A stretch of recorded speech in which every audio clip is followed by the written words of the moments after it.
So now let's look at part four, what got switched off, the frozen codes.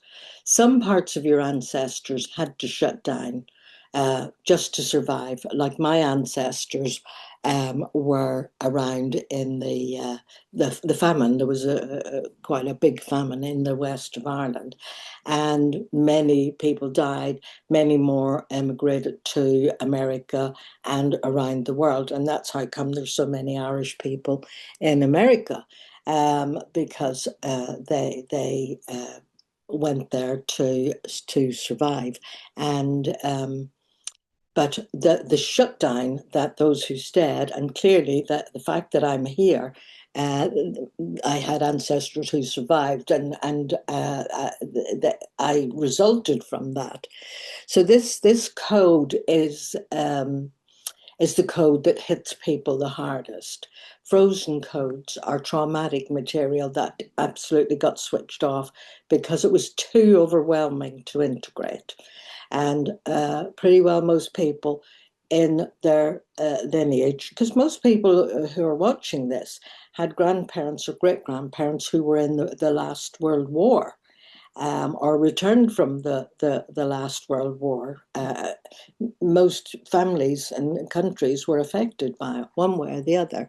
So when your ancestors faced unbearable experiences, famine, war, displacement, violence, they had to shut down parts of themselves just to survive.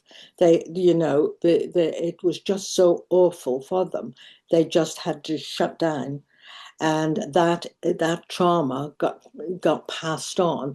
The full grief that they felt, the sadness, the sorrow, the loss, was too much, and the rage was too dangerous, and there was no channel for it to express itself, and the truth couldn't be spoken. So they froze it, and frozen feelings never die.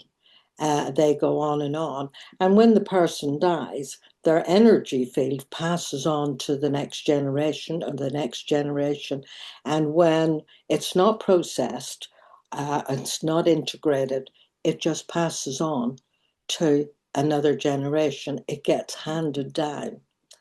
And that frozenness, that numbness that you can't explain, the emotion that you can't access, it might be frozen code, waiting for someone to finally thaw it. So instead of saying, I don't know what's wrong with me, it's not necessarily anything at all that's wrong with you. It's what happened to you or what happened to your ancestors that has passed down. So I'll see you in the next video when we'll look at active codes, codes that are active in your life today. I'll see you on the other side.